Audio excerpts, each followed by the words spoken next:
Guys, thank you for coming. Thank you for being here today with us. And we're just starting. One day, we're planning this event every 3 to 4 months. So next year, we're going to fill this thing. But thank you for coming. We really appreciate your support. For those who don't know me, my name is Benjamin, and I'm one of the founders of 20U. 20U is a clothing brand. It's an apparel company, athletic stuff. But like the most important thing about 20U is that we love helping people. For me, I'm 23, moved to the US a couple of years ago. I'm an athlete. I do a lot of ultras and stuff this year. I love motocross, but the thing that makes me me is that I love helping people. I love serving. It's the one thing that I'm really passionate about. Now, the purpose of this event, so you guys can get to know why we're doing this, like we're starting, like this 23-year-old kid doing this and stuff at UAU, but the purpose of this event is just to add value to your life. We just want to make you better. I've been benefited for so much from people that are pretty ahead of me that I've been able to observe, listen, pay attention to the principles and things and life experiences that they've taught me in my personal life. Now, the most important thing with 20U and with this event is that we are here and we want to help you find your purpose on this earth. That's number one. And the second is, we will remind you to live with urgency every day. Now, why are these two things so important? And I want to explain why your purpose is literally the most important thing you can know in your life, and why urgency is so important as well. And I want to talk about a little bit about my life, how I figure why purpose is so important, and it's a life-changing knowledge that you can have. So when I was 17,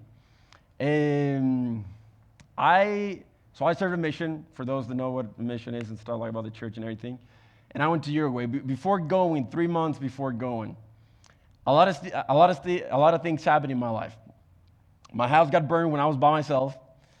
There was like literally no one. It was just me like watching my house get burned. It was terrible. People broke into our house twice. I got into a huge fight with my dad and my parents. I lost their trust and the relationship with them. One of my friends almost died, one of my best friends. And during this 3-month period, I went through a really bad depression. Like I was really, really bad down in depression. And I was just thinking to myself, nobody cares about me. I'm useless. I'm worthless. And like, why living? Like, why am I here? Like, it doesn't matter. Like, why should I keep living? And I love being specific and showing part of my heart because I'm pretty sure a lot of people can relate to it. One night, with having all these feelings and stuff, I grabbed a gun and I put it in my mouth. And I was like, this sucks. I just want to quit. Like, to be honest, this sucks. I hate this feeling. I just want to get out of this place. Nobody cares about me. I'm useless. There's no future for my life, for all the things that were happening. And I believe in God a lot. 95% of who I am I owe it to God. And that one night, I don't know why, but I prayed. And I kneeled down, and for the first time in my life, I felt His presence in my life. I felt His love. I felt that for the first time, somebody cared. I saw that He saw something in me that I was not able to see in myself. And I felt somebody believed in me. I didn't see that. I was like, you know what? I'll just follow this feeling that I'm having. I'll believe this. I don't know if it's true or not, but I'll just believe it. Thanks to that, well, I didn't kill myself. That's why I'm here. But with time, I was able to help so many people because of the bad experiences that I went through my life. I'm so glad I didn't make that dumb decision, and I'm so glad I had that feeling in my life that somebody saw that in me. Now, in 2020, I had a conversation. This is the second experience that talks about purpose and why it's so important. In 2020, I had a conversation with a woman. Her name is Evelyn. And this was crucial in my life. She asked me 2 questions. Long story short, she asked me 2 questions. The first one is, who are you? And the second one is, why are you here? And I was at a point in my life that I think I was doing pretty good. I was helping a lot of people. I had a lot of stuff figured out and stuff, but I didn't have the answer to those two things. So it literally killed me. So that one time, that night, I went to my house and I prayed. I was like, God, like, who the heck am I? And why am I here? And after reading some stuff and pondering about my life, he gave me a glimpse of my purpose, of why I'm here. He gave me a general perspective of my potential. It was beautiful. It was a life-changing experience for me. And that is so important because I went to talk to her the next day, and I was like, you have no idea what happened. Like, I found who I am. And she was like, Ben, once somebody asked me the same questions years ago, I stopped watching TV, stopped scrolling down social media, I stopped going to activities that were not going to help me fulfill my purpose. I stopped hanging out with dumb people because I realized I had a lot of work to do. And I realized God expected a lot of me, and I was running out of time. And look at me now. We're here serving, helping, fulfilling our purpose. Your purpose, the reason why you're in this earth, is literally the most important thing you can know. Knowledge about yourself, it's literally everything. There's a reason why you were not born 1,000 years ago, 2,000 years ago, 500 years ago, and why now? Why God send you to the earth right now? And let me tell you something. It's not for the TV. It's not for the fashion. It's not for cars or technology or whatever the freak we use nowadays. It's not for that. There's a greater purpose behind your life. A huge purpose behind your life. You're here to do a huge work. There's a lot of people counting on you. In fact, before you came to this earth, you asked to be here. You saw what was going to come in the future, and you were like, God, I want to be there. I know that this time in time in the earth is going to be crucial. I want to be there. I want to help. I want to provide. I want to contribute. I want to help people. I want to serve. I want to make a difference. That's why you're here. Now, something that is really important, like your purpose is a process. You're not going to figure it out like one day or like one night. You're going to have like a revelation or something. For me, it was different events in my life that now I can look back and like I put them together and I found my purpose. But you're going to learn that your purpose on this earth is related to other people. You're not here for yourself. You're going to learn that your purpose is, again, related to other people, but how you're going to find it is with your passion. You have to find your passion, and how can you mix that with helping other people in some sort of way. You put those things together, that's your purpose right there. Now, something that I'm really passionate about and something that why we started 20U and why we do this and we're starting to do these events and talk to you and like interact with you and bring people who have overcome and like are living their purpose right now, we saw 3 problems that I want to mention with you guys. So the first problem that we saw is that we saw a lot of people wasting their times, just going through the motions. I'm 23. I saw a lot of people my age, younger, older, just like making poor decisions, not knowing what to do with their lives and just like hanging out and just having fun and just chill mode. That was the first problem. Now, how purpose, like finding your purpose can help you with that? Well, finding your purpose is going to give you a GPS. It's going to give you, this is why I'm here. Now, what do I need to study? What kind of partner do I need to look for in my life, either a girl or a guy? What type of friends do I need in my life to become this type of person? What career or job am I going to choose that is going to help me fulfill this purpose?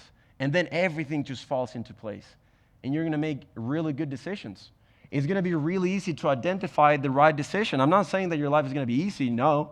It's going to be really hard because you're going to realize that part of your purpose is living in a high standard. It's excellence. It's doing a lot of stuff. So making the decision is going to be easy. Getting there is going to be super hard. Second thing, we realize that a lot of people that are serious about their lives, that are committed to their goals, that are maturing, that get their crap figured out and stuff like that, it's a really lonely path. It's really hard to find people like-minded that want to get better, want to work in themselves, want to help people, care about helping people, because most people are just like doing all of the things that we talked in the first group. Now, how 20U and Purpose is going to fix that? Well, we're building a community, and that's why you guys are here, because you guys want to get better. We're going to do these events. We're going to have this thing full. Mark my words, because it will happen. And we will have a community of people who want to get better, of people who want to win, people who care, people who want to help other people, people who want to make a difference. I want to hang out with that people, and I know that you guys are here because you guys want to do the exact same thing. Once I figured out my personal purpose in 2020, I realized that I was hanging out with a lot of bums. Like most of my friends, rather than talking about girls, parties, and dumb things, I couldn't talk about this. I couldn't talk about things that truly matter in my life. I couldn't talk about my goals or my struggles. And I realized that I see just life black and white. Either you add value to my life or you take value away from my life. And I realized that most of these people were taking value away from my life. So I caught everyone. And for 6 months, I was by myself. I understand the loneliness. But I also understand that when you become and strive to become a quality person, you attract quality people as well. And the third problem that this is part of like what we're also doing is athletes. And athletes, to be honest, they have such a good opportunity to put a good message out there, but they're just full of crap. You know, most of them, they just have a lot of money and they're just like going to parties. They might be really talented in the sport that they are right now, but like they don't show good examples. So we're going to change that as well. As you guys saw in the video, we will change that with the people that we're going to interact with. We're going to create role models.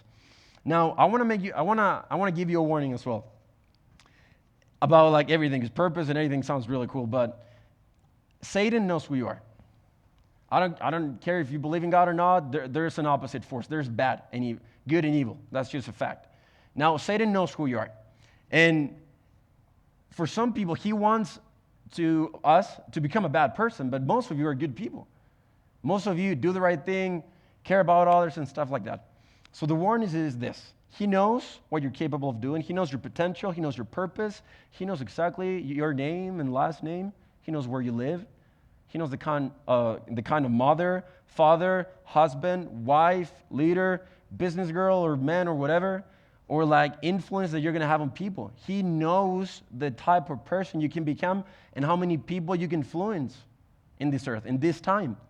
And he doesn't want that. So what does he do? He puts distractions in your life. He puts people to sleep.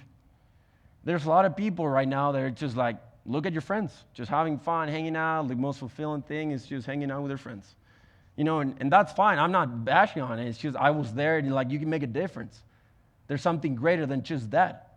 Now, we will remind you to live with urgency because Satan is really good at doing that, at slowing you down. And here at 20U, we're committed because we care on reminding you to live with urgency every day. Why? Because you're running out of time. You're not going to be in your 20s, 30s, 40s, or whatever you are for the rest of your life. Time goes by, and you have a lot of work to do. There's a lot of people out there. There's a lot of things that you need to accomplish as well. And now you can say, well, Ben, that means I can't have fun, I can't party, I can't hang out with my friends. Well, I'm not saying that. That is something you have to decide. But let me tell you something, a quote that changed my life. Winning in life, fulfilling your purpose, and helping people is more fun than fun is fun. Achieving your full potential is more fun than anything else you can do on this earth. Now, I care a lot, and the people that you're going to listen today, they do care a lot as well. And you might ask why? Like, what's the catch or something? We do care. For me personally, in my personal life, it came through personal experiences. I didn't have someone that during my hard times was there for me. It was just me. So I've been in the other side. That's why I have so much compassion for people, for those who know me. Because I know what it feels to be alone. I know what it feels to like find for help and not receive anything. I know what it feels like having all these obstacles in your life and that the only choice that you have is just push through and that's it. And the only person that never backed on me was God. That's why I promised him that this is our way, my way, to return the favor that he did for me. Because I wouldn't be here if it wasn't for him. And the only way I can repay is sharing what I've learned, sharing what other people have given to me, and sharing that with the world. Second, again, I know because I was making poor decisions in school. I cheated all my way through high school. I don't take pride on that, but it's just a fact. I was not like a good kid. I was really lazy and stuff. I was wasting my whole life when I was a kid, and I had to make a huge change in my life. So finding my purpose literally changed my life. Like I've been able to make better decisions, be more confident, be more fulfilled, working on reaching my full potential. This year I've had 3 surgeries in my whole body, shoulder, knee, I had a tumor that I thought I had cancer for a month in my foot. I've had 3 broken foots this year, like fractures and stuff. But this is the cool thing. Because I found my purpose, I know I can push my limits. And I know to work in my mindset and to develop certain mental toughness, grit, resilience, perseverance, endurance. I've done 2 ultras in 1 week. I've done marathons. So we started this company because I know what I'm capable of, because somebody believed in me and showed it to me. That's why. And you're going to do the same in your life. It's going to be a life-changing experience. Now, I wanna make a promise to you guys. And again, we do care. I want to promise you, because I know that finding your purpose, it's literally the most important thing in your life. If you can apply and ponder things we're going to talk today, that we're talking today, I promise you that you're going to be more happy, that you're going to be more fulfilled, that you're going to experience more joy in your life, that you're going to reach your potential as a human being, that you're going to have amazing experiences. Most of the people that I've met these past few months that are way ahead of me, older than me, more successful than me and everything, smarter than me, and that I've been able to learn from them, they're doing this. And it's crazy to see their experience. And I want to make you that promise to all of you. Now, I want to finish with this, and then we're going to have a special guest that's going to talk to us. Many of you might think, well, Ben, you're talking about helping people, but I'm not qualified, dude. Like, what do I share?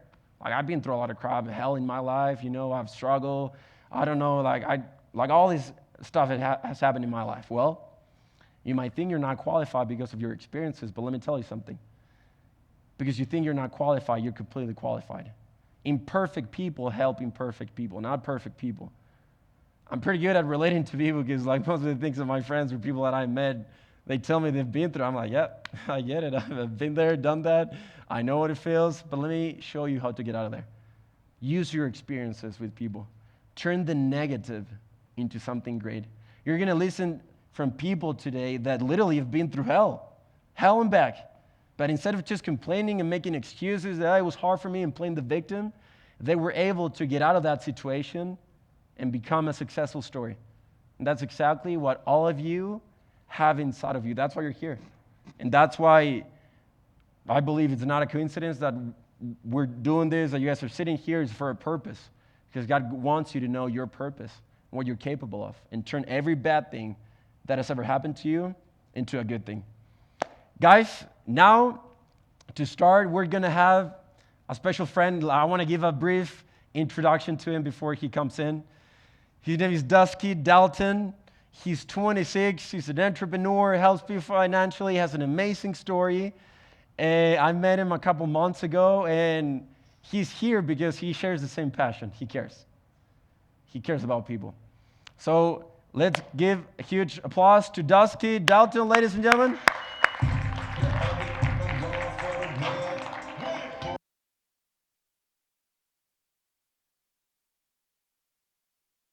Got to turn it on back there. All right. What's up, everybody? My name is Dusky. I'm going to change things up. I had a whole... I'm Dusky Dalton, but everyone knows me as Dusky Rogue because everyone knows everyone by Instagram. So that's my handle up there. And you can feel free to reach out to me anytime. But Colton, what is something that you want? Anything. Guy I met at the gym. What's something that you want? Success. What does that look like? It looked like a lot of things. For me, I want to be a good athlete. I also want to be able to provide for a family. Okay, so you want a family, you want to be a great athlete. What do you play? I just play pickup games of football. Okay, football. All right, sweet. Somebody else. Tony, what do you want? To build a good real estate brokerage. Okay, for me, I want an Aries S1. We're not talking, we all have things that we want. Some of them are things along the lines of, I want to be a great father. That's something I strive for every day, and we're going to talk about that a little bit, and it makes me super emotional, so I'll probably cry on stage. It'll be great. I want things. There are things every day. I don't know, if you follow me on Instagram, I talk about money and my truck and my wife. Those are the only things I talk about, and that is driven by my purpose, which we're going to get into. Next slide, please. I have a clicker. All right. I put all these pictures up here because what I'm going to talk about today is I can tell you how to be successful. I can tell you how to be a good dad. I could tell you a couple key things of making a better brokerage. I could tell you how to make more money to get the McLaren. I can tell you how to drive a Lamborghini. I can tell you how to go in your 20s from $0 to six figures this year. But I'm going to tell you a story, and it's going to go with this quote right here. Once upon a time, there was a doctor. He just graduated out of grad school, and he went to a Indian reservation. He was the doctor at the local hospital, and a medicine man came in, wasn't speaking or anything, and he came in. He was in a lot of haste. You know, he was there because he had to get his time and get out so he could graduate and all of that. And he noticed that this man was a medicine man, which basically means that he believed through song and dance that he could heal people, which is amazing, and I absolutely believe in that stuff. So he said, you know, he kind of leaned into him, and he said, "Hey, could you teach me to dance?" And he said this right here. He said, I can teach you the dance, but can't teach you to hear the music." I put /feel. So I can teach you, okay, go start learning how to sell high-ticket items, become a great marketer, start posting on social media. I could tell you to do those things. But how you hear or feel the music is going to be what sets you apart and actually makes you successful in life today. It's the number one thing that, you know, who in here knows Ed Milet? Or Andy Frisella? Who knows Tom Brady? Okay, so you want to play football, you pick up games, football, right? Or you will never be Tom Brady. Not because of skill, because of who you are. The messages, the sponsors that go behind you is going to be very different because of your purpose and what you're doing. And I can tell you exactly what to do. So now I want to talk to you a little bit about my purpose. Next slide, please. My purpose is the best. And this is who I am in a picture. Makes me super emotional. That is my beautiful family. That's success. Just to let everyone know. If you know, just if anybody knows what I think success is, it's a beautiful wife. She's here right here, Lindsay. My beautiful daughter Penelope, and my dog Harley. My dog Harley's the bomb. Like my wife and my daughter are awesome. My dog Harley melts my heart all the time. I'm just saying that. I was born in New Mexico, but grew up my whole life here in Utah, out in Eagle Mountain in City Center, when Saratoga Springs wasn't a thing. Grew up there my whole entire life. Grew up LDS. Graduated from high school early so I could go on a mission right when I turned 18. Went to New Zealand on my mission. It was awesome. Taught me a lot. That's why on the last slide I put a Modi man doing the haka, because I always got to put that in there somewhere. And I got home and I did a lot of different jobs.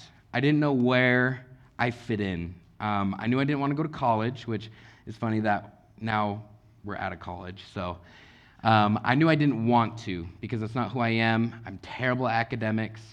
The only way I passed high school was I had a reading disability and a math disability, and I didn't have to take like a language class or anything because of that. It was pretty awesome. It's the only way I passed, because if I had to take like any other language, like French or anything, I would be done. Oh, that's awesome. Thanks for putting that there. Zoom forward, I worked for eHarmony, worked for Lexington Law Firm, which they're a call center here. I worked as a tow truck driver. I drove to Nevada to become a sheriff, a deputy, passed, and that same day decided I didn't want to be a sheriff. So I drove all the way back. Car broke on the way back. Through this experience, all I was chasing was money. You know, who in here wants money? Who wants like stupid money? like millions of dollars. You're only putting your hand like here. Do you kind of want it, or do you really want it? Yeah, I'm talking to Carhartt. Yeah, see? He wants money. We want money. I want to look at my bank account and see billions of dollars one day. Money is not bad. Talking money is not bad. Wanting money is not bad.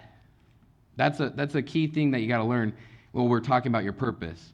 Your purpose isn't talking about how you should live your life in solitude and, be a monk, right? And that's what success looks like.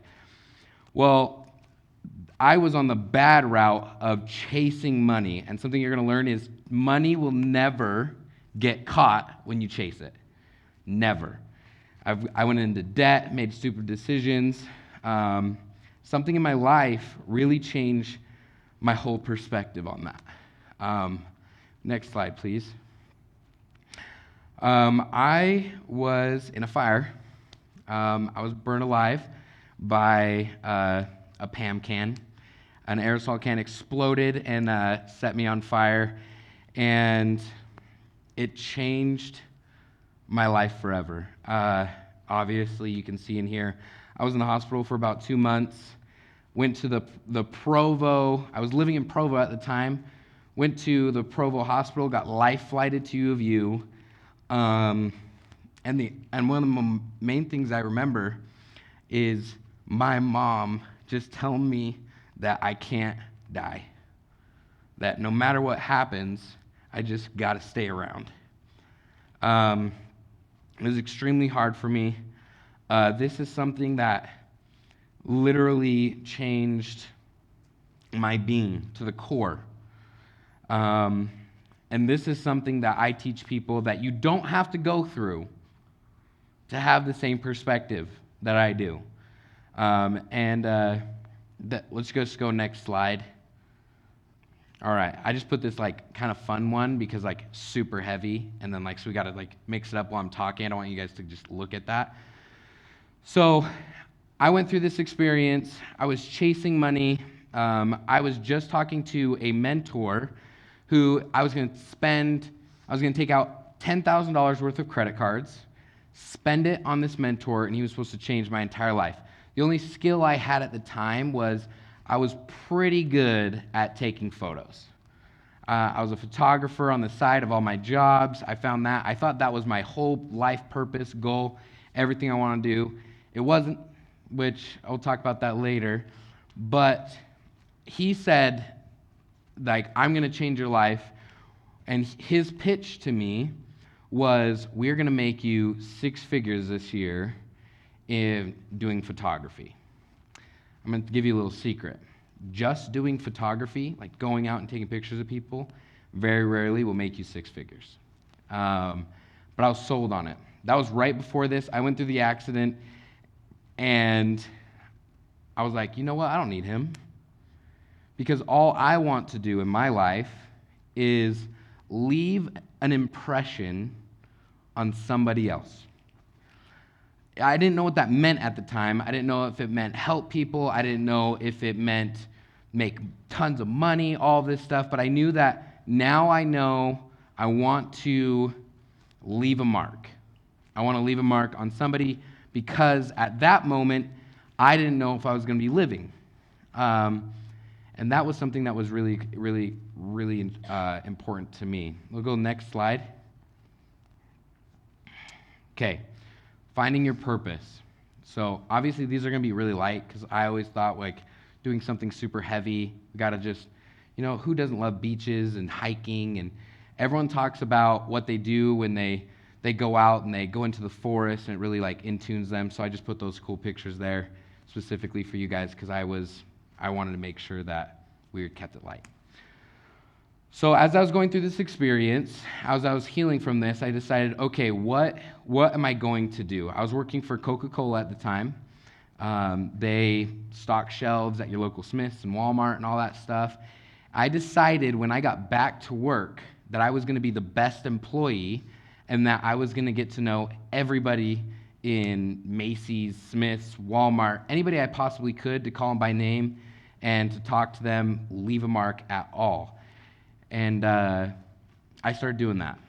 What that did for me, I was literally the base, the lowest grunge worker that you possibly could be. And through that purpose of mine of trying to leave a mark, I got headhunted by Pepsi, also Admiral. They came in and they said, hey, we want to hire you for this marketing job.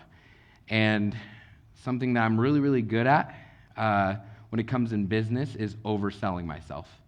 I'm like, heck yeah, I could do that. And they're like, well, this job, you need to have 4 years of marketing, 4 years of sales, and a bachelor's degree. I didn't go to college. And so I'm like, all right, I didn't go to college, but I mean, I could kill it on any of these things. I would also be the youngest regional marketing manager in the world for Pepsi. And there was a lot of red flags for them. They had 2 other candidates, one guy coming from another state, the other guy they were hiring up. And they said, why should I hire you? And I said, I want you, when you do these interviews today, when you think of one person that left a mark on this meeting, that's the guy you should hire. A week later, I got a call. I got hired as the regional marketing manager, the youngest regional marketing manager for PepsiCo over Ogden to Salt Lake in the world. It was awesome. Great job. I actually hated it. Great money, though. And then I became basically a marketer. Now I'm an investment consultant. Now I run my own investments because I knew from there what I needed to do is the mark I could leave for people had to do with their finances. That's something that I'm very good at. I think money quite a bit. A lot of my friends actually know that when I'm with them, if they're not comfortable talking about money, they probably shouldn't invite me. And it's not money like, oh man, how much money do you have in your bank account? Colton right here, I went to high school with him, and I don't talk to him like that. But when I do talk to him, we talk finances, we talk goals, we talk like, what can I do for you to progress your family into what you want, right? You want to be a professional football player, right? Well, what should your finances look like until you get there, especially if you're playing pickup games, right? You're not playing for BYU or anything quite yet. You're not playing that, so we need to create some kind of stability, right? I mean, that was my whole purpose. And I knew I could leave a mark through touching people and helping them learning their finances. That's what I do right now. How do you, without going through that, find what drives you, right? What is it that takes you all the way? Because I didn't always have a smoking hot, white-haired woman. I mean, I got blessed. I got lucky. She stooped and I reached and it was perfect, right? I didn't always have that. I had to find a different purpose. And I believe that your purpose will change and evolve. I used to do photography, videography. I used to do marketing for all these different companies. And I thought that was it. That was the ticket. It wasn't. It wasn't what I loved.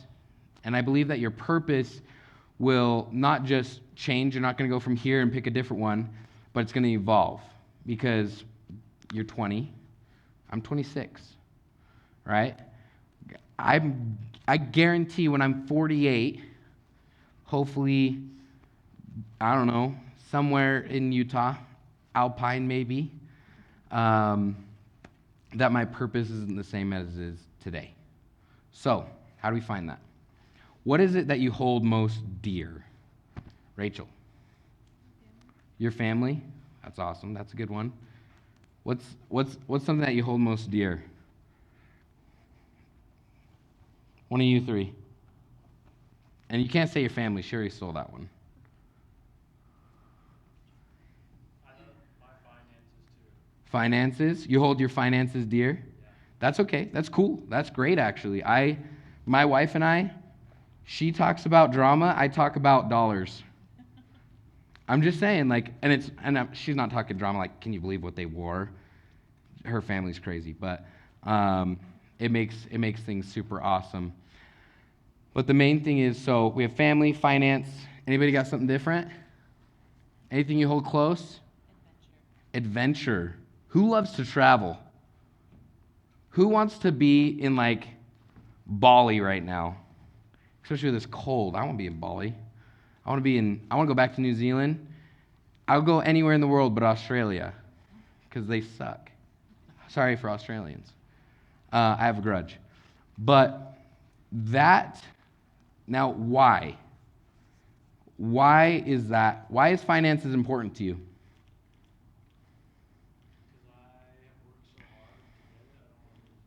Okay. Oh, so you're the guy that likes to hold stuff close. I work for this money, it's mine. Keep it as you're like a banker. Okay? I know you said adventure, but why adventure? Why is adventure important, honey? Because it brings me fulfillment. Brings you fulfillment? Okay. Makes me feel like I'm living life. Why is family important? They're your joy. Okay. So he, being finances, his purpose is he wants to find, I would say, correct me if I'm wrong, you've worked so hard, this is your value that you've given yourself. Would that be right? It's not bad. Not leaning to anything bad. Adventure, she's leading to fulfillment. My wife is driven by fun and freedom. She loves to go everywhere. And then joy. These are purposes. These are core purposes to who you are. Generally, those purposes come from freedom, connection, joy, finances. You need to ask yourself, I'm going to take two other people. What of those core values do you hold most dear? Girl in beanie. What value? Not do I hold close adventure. What value do you hold? Like of importance. Like what's important to you? Because they said joy, fulfillment. Fulfillment. So you want to feel like you went throughout your day and you actually spent it correctly? Or like you felt like... I want to feel like I got something out of my day, like I succeeded, like I did something. Okay. So if you woke up every day, right? I guarantee most of us don't. If you woke up every day and your first thought was, I hope I get something out of my day today. Oh, I don't hope I do. Oh, okay. Heck yeah. So, and that's exactly what I was getting to is you wake up and you're like, I want to get something out of my day today. That means you're going to go get something out of your day, right? If you want joy out of your day with your family, then you're going to do something that brings your family joy, right? My wife, I can already speak for her. She makes me go all over the place because she loves adventure, even if it's just a quick Vegas trip. Those are really important things to really ponder on, what's important to you and why. So if you say family, finances, joy, how am I doing on time? Good? Okay. I just want to make sure. If you say family, finances, joy, those are what I call like a secondary level. That's like third level is like when I say like my truck. I'm all about my truck. The reason why I like my truck is because I love the freedom that it brings me and comfort. I love freedom and comfort. For me, I love being comfortable, and I love having the freedom to do whatever I want. I like waking up, not 8 o'clock to go get my daughter to school. I hate school time because like I have to wake up on a certain time. But I usually like waking up around 10 a.m. and I like having the freedom to do what I want that day. That's what drives me. That's my purpose. Obviously, my family, there's a lot of different things. But that purpose, that whole core, what Ben's talking about, there's not just like this like staple answer of like, here you go. Have a great day. You're going to be a good person if you only want joy. Or if you only find fulfillment through your family, right? Your purpose is like this really cool. The only thing that like coming to my mind is like a bento box because I just came from eating sushi. It's like a bento box. We'll just go with that. you have a main portion. My main portion is my smoking hot wife. And then I have like my kid and my dog. I have my truck, these little things, these freedom and everything. That's what's important. That's my purpose. And that's something that I know to be true. Next slide.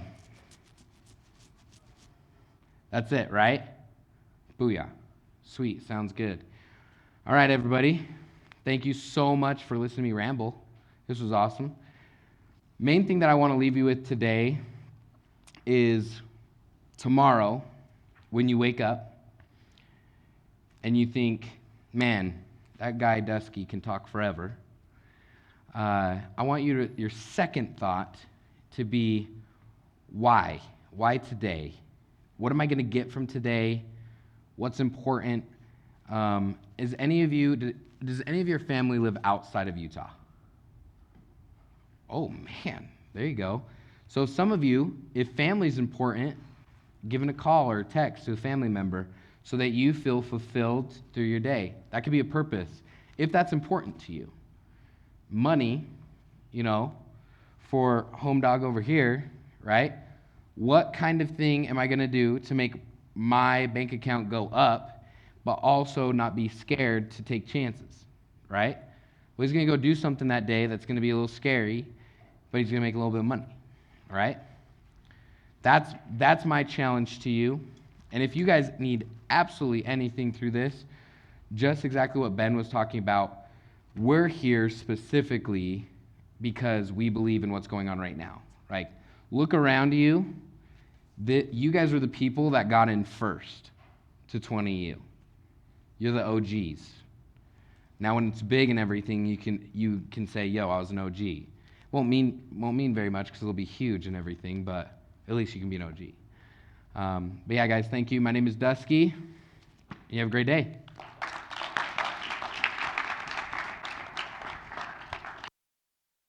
Here, bro.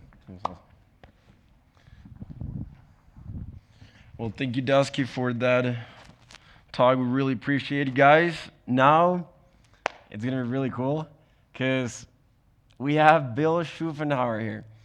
I love Bill. I met Bill about 4 months, 6 months ago. It's a long time.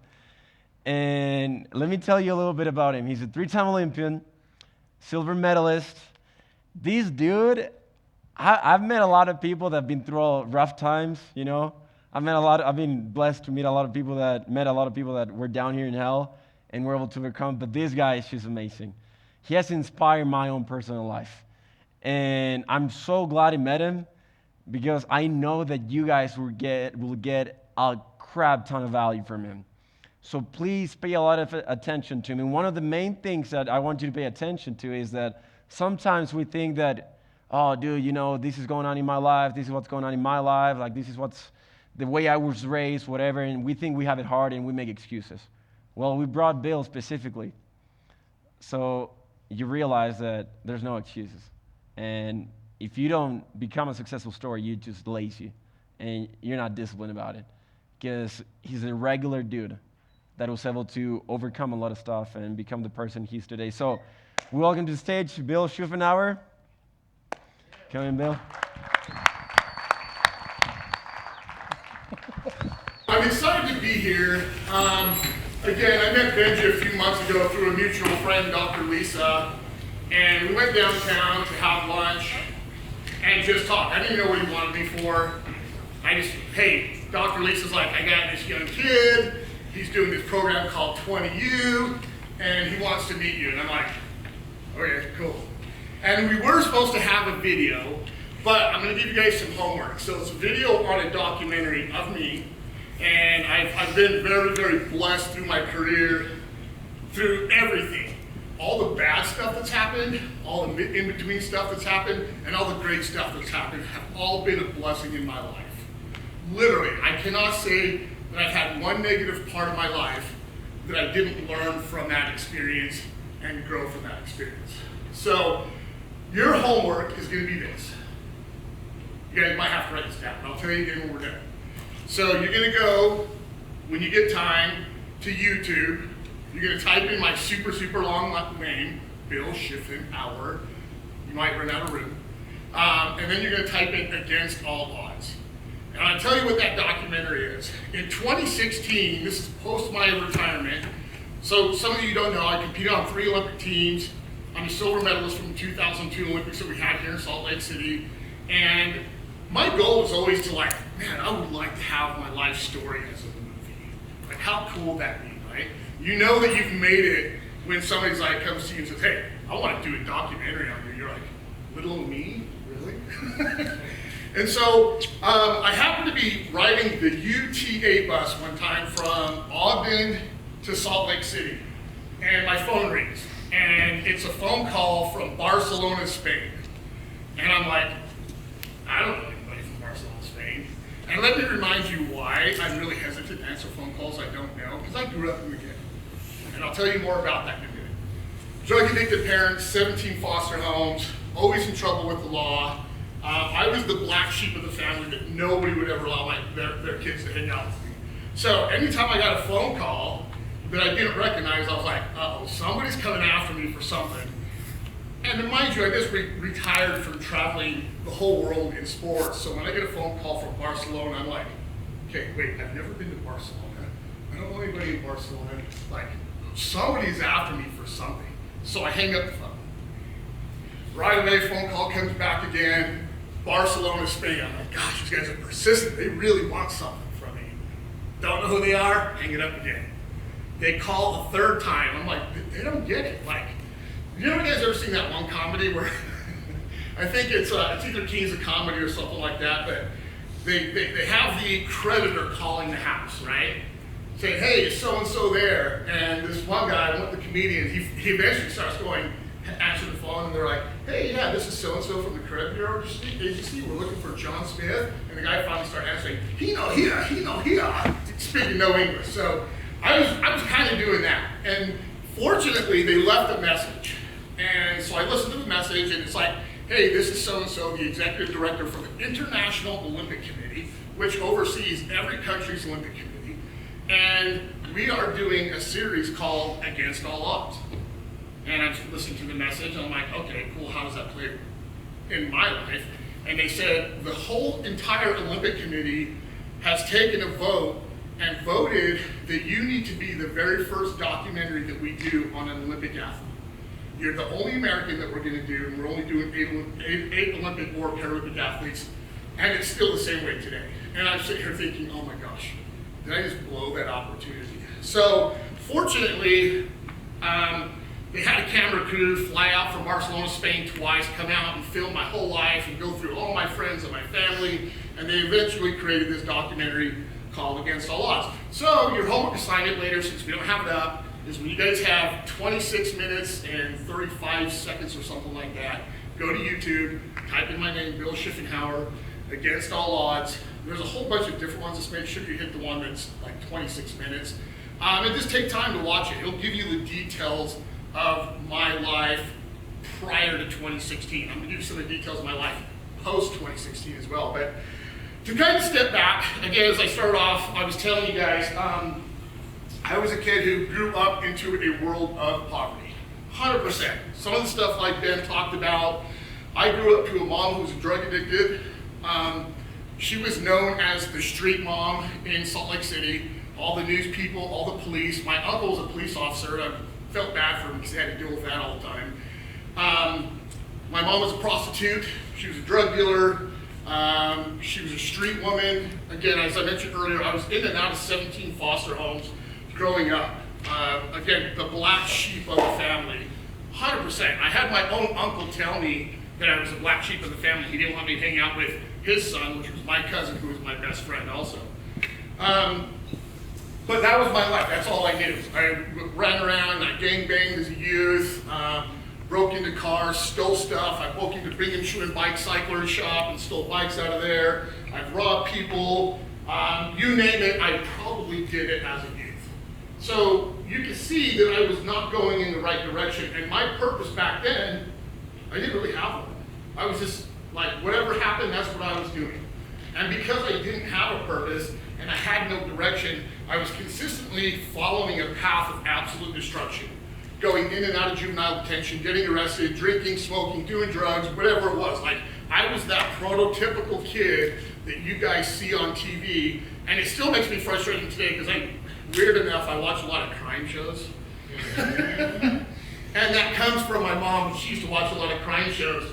And today I was watching one, and all these convicts are literally talking and giving excuses on why they're at where they're at, why they're in prison, why they're doing that. And I'm listening to their story, and I'm like, this dude's story or this gal's story is exactly like mine. So why am I here and they're there? It's 100% a choice on what it is that you want to do in life. It's 100% up to you on what you want to do. Because what I'm going to do is I'm going to talk to you guys a little bit about leading a life by default or leading life by design. Whatever it is, it's 100% your choice. And you are accountable for that 100% no matter what. Everybody you've heard talk up here, and I'm sure some of you in the crowd, we all had a choice to probably make a different decision in life. 100%. Absolutely. I could have still been gangbanging. I was told I would never make it to the age of 16. Like, that's how much trouble and chaos I was causing as a young kid. But I knew at a young age that I wanted something more for myself. I wanted to achieve more. I wanted to be better. I didn't want to live the same lifestyle that my mom was living because I knew someday I was going to grow up. I'm sure you guys all, we're all going to grow up. There's nothing we can do about it. It kind of sucks in a way. But I knew that I was going to grow up someday and I was going to have kids of my own. You've heard everyone kind of talk about family up here, and family is extremely important to me. Dusky's got a hot wife, I've got a hot girlfriend, and Ben loves me. You guys heard it, he said he loves me. Dude, life doesn't get any better for me. But again, as a young kid, I moved from Salt Lake City where I was getting in all sorts of trouble, bouncing back and forth through foster homes, on and off the streets as a kid. I sold drugs and did drugs from the time I was 2 years old until 7th grade, drank alcohol. But I was tired of seeing this chaotic life of my mom prostituting, my mom being nearly beat to death by Johns, which are the guys that she was soliciting herself to, drug deals gone bad. I was like, I don't want this. Like, I started looking at other kids when I was going to school. I was like, wow, that kid looks so happy. That kid looks so happy. Why can't I have that same thing? I just want to be happy as a kid. And so fortunately, and I say this fortunately, my mom got in trouble again. And the state came in and said, we're either going to take your son to his 18th foster home, or we're going to give your mom, who's my grandma, the option to take me in. So they reached out to my grandma and asked her what she thought. She's like, yeah, I'll take him. And that meant I had to move from Salt Lake around all my friends, right? My friends, my gangbanging friends that had my back, to Roy, Utah. Does everybody here know where Roy is? Okay, well, back then, because I'm not 20 anything anymore, I do what, it's funny, when my girlfriend tells me for our birthdays, since we're a little older, is that we are celebrating the anniversary of our 29th birthday, right? Yeah, so that's what we do all the time now. Celebrate the anniversary of our 29th birthday. So I'm a little bit older, obviously, but I didn't want to leave Salt Lake. But I didn't have an option because I was a 7th grader, no options. So I moved to Roy, Utah. When I went there, I was literally the only kid of color in Roy. I walked into Sandridge Junior High School with a ripped up Metallica shirt, ripped up jeans, which all that stuff is in style now. It wasn't Daniels or just my secondhand clothes that I had. And I had the dopest Afro puff. I was like rockin' rough and tough with this Afro puff. And I walk in and I could literally feel the energy of all these kids like, ooh, what is that just walked in the door? And so right away I was kind of ixnayed as like, who is this kid? Like, he doesn't fit in. What does he do? He doesn't belong here. But again, I wanted to change my stars. And as all of you know, a star doesn't change unless something dramatic happens in its lifetime. And I wanted to change. I didn't want to be the rule that all these kids, well, I grew up this way, so that's how I'm supposed to end up growing up anyways. I wanted to do something better. I wanted to be something better. So I was like, what do I do? And I didn't have anyone to guide me. I had no mentors. I had my 50-something-year-old grandma at the time. Oh my gosh, I just thought about that. That's sad. She was 56 back then, and I'm getting close. Anyways, I was like, I don't know what to do, so I just picked out what I thought was the coolest kid in my junior high. And I'm like, I'm just gonna follow him around and figure out what he does.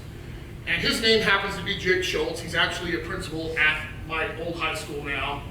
And back then he played basketball, he ran track, played football, was on the student body. Everybody loved him. And I was like, that's what I want. I want to know what that feels like. And so I followed this kid around like a little creep with my rockin' rough and tough afro puff. And I was just following him around all the time. And one day I went to go follow him after school. And I'm like, what does this kid do after school? And so I followed him out there. And he goes out with all these other kids. And they're out there and running and jumping over stuff and handing stuff off and doing all this weird stuff. And I was like, man, I'm really used to like running from cops and jumping fences. This is very, very similar. I think I can do this. I don't even know what it is. But so the next day I go up to the coach and I'm like, what is this that you guys do? And he's like, oh, this is a track and field team. Like, you want to come try it out? And I was like, yeah, like how cool is that? And so my first year of trying out, I actually ended up getting kicked off the track team. Some of you may have heard that phrase, you can take the kid out of the streets, but you can't take the street out of the kid. That was me 100%.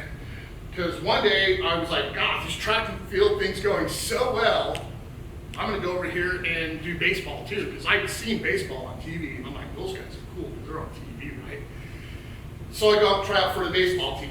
And that was awesome as well. The next day I come back to track practice, and the track coach was like, hey, where were you yesterday? And I was like, well, I went to go try out for the baseball team. Having fun, like, you know, changing my stars, and I'm getting involved, and the girls are kind of checking me out, so it's kind of cool. He's like, well, just so you know, this is like a team event, and when we do team events, we rely on each other and depend on each other because we wanted you to join the relay team and you weren't here.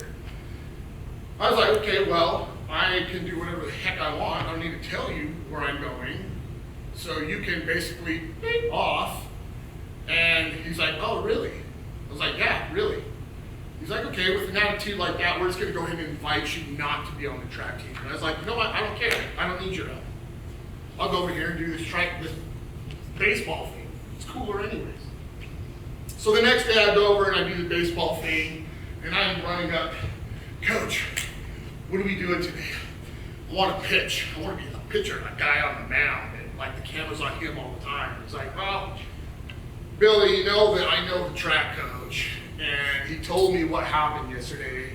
And I was like, yeah, that guy's an idiot. He doesn't know what he's talking about. He's like, well, I'm hearing you, but here in baseball, we also are a team and we rely on each other. And if that's the attitude you're gonna have, we're gonna go ahead and invite you not to be a part of what we're doing. So of course, as you can guess, I had a few choice words for him because I didn't need him either. And I just went about my business.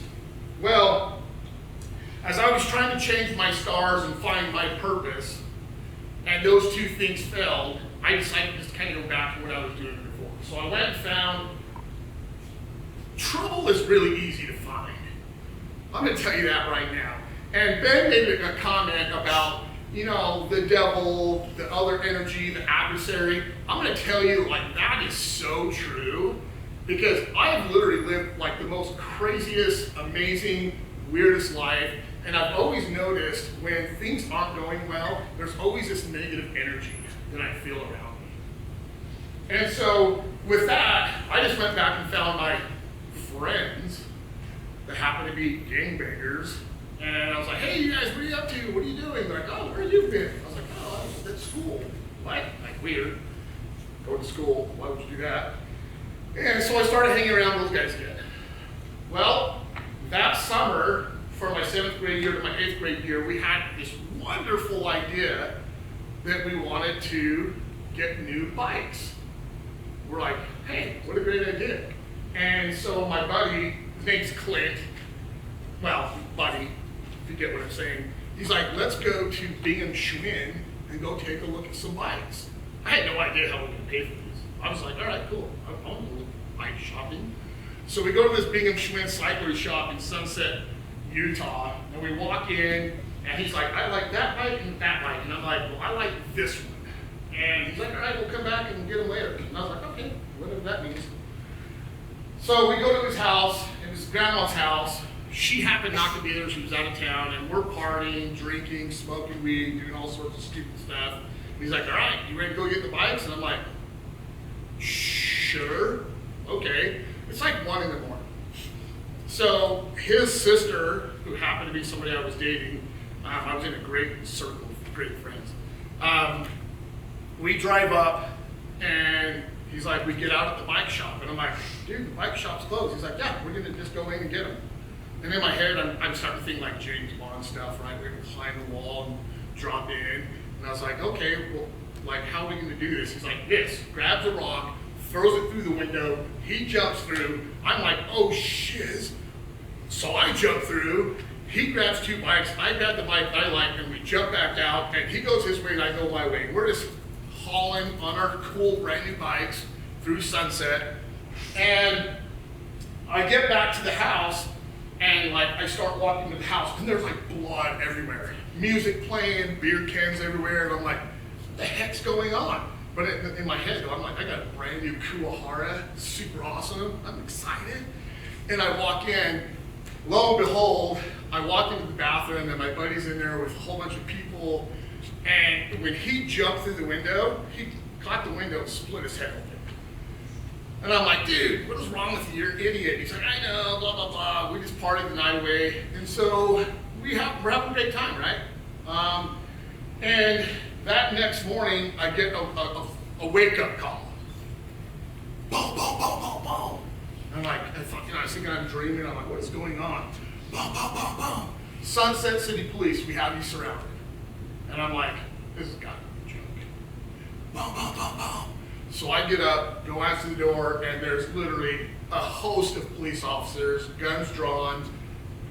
We're busting, right? So I'm like, okay, well, that was a bad idea. And I only had one question for the cops. How did you guys catch us? Nobody knew that we were at this house. He's like, you guys are idiots. I'm like, well, it's a valid question. He's like, well, your stupid buddy who cut his head on the window left a blood trail all the way from the bike shop to your house, and you just have the dogs following all the way here. And I'm like, can I keep the bike? Yeah. So that was another learning lesson for me. Like, as I was trying to find my purpose and change my stars, I realized I was not following the path that I should. And I realized I had to find better surroundings. I had to surround myself with better people. Ben made that comment earlier. Had to get rid of some of the people in his life who were a negative influence. So I did that. And I'm going to kind of jump through because I want to get to some other more important points than that. Obviously, you guys can get the idea. I didn't lead a very good life growing up. Zero direction, zero purpose. Again, I was a kid who was going to fail. And when I started finding my purpose, I realized that I couldn't do it by myself. I didn't have parents. I didn't have anyone of influence at the time, and I was like, I don't even know what to do. So I went and asked one of my shop teacher, I'm like, this is what I want to do. I want to change my stars. I don't want to grow up like my mom did. I want to do that sport over there what those guys are doing. He's like, you want to make the track team? I'm like, yeah. And he's like, okay, well, how's your grades? I'm like, well, I've got like all F's and a D plus, dude. I'm good. He's like, no, that's not good. I was like, what do you mean? I'm not completely failing. And so I started getting some instruction from a shop teacher that I just decided to be vulnerable as a 8th grade kid and reach out and say, hey, what do I do? So long story short, my shop teacher and all my teachers, we all sat down and had a meeting, and I said, hey, this is what I really want to do. I've really screwed up a lot, but I don't want to continue down this path. Well, lo and behold, and to my surprise, my shop teacher, all my teachers, as well as the track coach, made an effort that year, so went through the whole 8th grade year, bad grades and all, to meet with me after school to help me do after school classes so I could catch my grades up from all F's and a D plus to eventually pull it back to a 3.8 for my 9th grade year. Excuse me. And so my 9th grade year was the first year that I went out for track. Can I drink this? It's not gonna make me like sleepy or anything. So I went out for track my 9th grade year, and I was having a blast. My grades were good. I had a little bit more self-discipline. I was more accountable for myself, and I was like, at first I did the high jump, the 100, and I think then the 4x1. And I was just like, man, if I can do all this stuff, I'm gonna do all the events. So I was literally, my first track meet, I ran the 100-meter dash the whole way holding my breath. So I didn't know. I was so tired at the end. But eventually I was going to track meets and I was doing the 100, the 200, the 400, the long jump, the high jump, the javelin, the discus, the pole. I was doing everything. So, because I was just having a good time and I enjoyed it, and it was my first time that I really felt like a part of something, like a community, like I felt accepted. The next year, going to Roy High School, the coaches approached me and were like, hey, we noticed you did all these really cool events. Would you be interested in doing this sport called the decathlon? And I'm like, well, what is the decathlon? They're like, well, it's an athlete. He does 10 events, 5 events one day, 5 events the next day. You're the first guy to practice. You're the last guy to leave practice. And I was like, well, hold on right there. Did you say the first guy to get practice and the last guy to leave practice? Like, that doesn't seem very cool. I was like, I don't want to be in practice all day long. He's like, well, the decathlete's considered to be the best athlete in the world. Sold. That's all I needed to hear. Because I wanted to change my stars again. As you guys know, I was, as I mentioned before, I was never, ever supposed to amount to anything. I was never given a chance to ever accomplish anything in my life. Ever. Again, told I was going to be dead by the time I reached the age of 16. So when they told me that I could potentially have an opportunity to be the best athlete in the world, I was like, absolutely, let's do this. I don't care what it takes. And that's where my life truly like kicked off. When I had a little bit better coaches, a little bit more discipline, I already knew that I had to keep my grades up to be part of the track team. I then joined the football team, had a great career there, had a great career in track and field. My first year of track and field, I was top 3 decathletes in the world for juniors, so 19 and under. My junior year, I was top 3, ranked top 5 in the world. My senior year, I was ranked number 1 in the world, had scholarships to literally every school in the university arena, including every Ivy school. Even though they don't give scholarships, they told me I didn't have to worry about it. So I was on my way to changing my stars, and I was just like, man, this is awesome. And for years and years, things were going really well. Doing great, having a good time, going to school, studying marketing and business. Had no idea what I really was going to do. I was kind of like maybe where you guys are. How many of you here right now 100% know your purpose right now, what you want to do? Okay, a few of you. How about this? How many of you have absolutely no clue? And it's okay, like it's totally fine. So I will tell you guys, I didn't truly find my purpose until 2018. And I'll get to that in a second. But so I go through college, I have a pretty good career. I was still running track, still considered one of the best athletes in the world in the decathlon. I was the 50th American, in history to go over 8,000 points. And so I moved to Moscow, Idaho, to train with a gentleman named Dan O'Brien, considered one of the best decathletes in U.S. history, world record holder, gold medalist. Went up there, had a pretty good time competing with high level people. But that was like my first experience of surrounding myself with super high level people. Same thing, like when you're working with some high level people, that energy is freaking amazing, man. And to have all those like-minded people around you. But I eventually moved back to Ogden, Utah, Salt Lake City, Utah, getting ready for the 2000 Sydney Olympics. And I qualified for Olympic trials. First part of the year, I was ranked number 1 in the world, getting ready for the 2000 Sydney Olympics. By the time the Olympic trials came by, I was still top 4 in the world, number 2 American, and things were going really well. And like we were just like, this is it.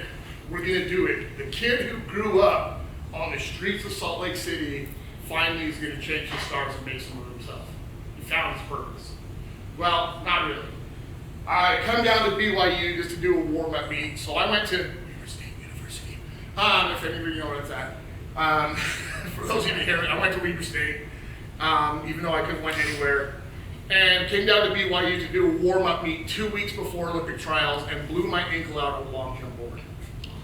Now, mind you, you take all that history that I had, and I used to reflect on looking at this young child with an afro when I used to sit there and watch my mom shoot up crack, do all sorts of other drugs with my dad, bring home random guys as prostitutes, watch my mom get beat, have no food to eat, have no clothes to eat. Christmas would come and go with no gifts, no food on the table, all that stuff.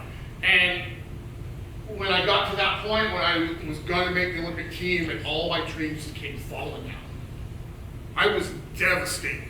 I was like, there's no way. This was like the best year ever for me. How is this happening? Can I tell you who the first person I got really mad at? Anybody want to guess? No. No. Somebody way higher than that. God. There you go. I was mad. I pray. I'm not extremely religious, but I am one of the most famous LDS Mormon Olympic athletes in history. But anyways, I was mad at him. I was really mad. And I was like, how is this happening when I did everything I was supposed to do? I ate right, I was disciplined, I had integrity, I had accountability, I didn't get in trouble, I wasn't drinking, I wasn't partying, I was doing everything that I was supposed to do. Why is this happening to me? So I literally threw all my stuff in my bag. I left all my pole poles and all my gear at the BYU track. I still to this day don't even know what happened to them. And I left with my tail between my legs. Automatically went into what we call a victim mentality. Everyone else's fault except mine. I didn't understand how I could take that negative situation, learn from it to overcome and then achieve more. So with a blown out ankle, my ego absolutely destroyed, I went back to Ogden, Utah, and I lived with 4 of my other teammates, and I was super depressed. For those of you who know, I do a lot with like depression, addiction, and all that stuff too, but I was super depressed. And I turned to, again, my safe zone from back in the day, drinking.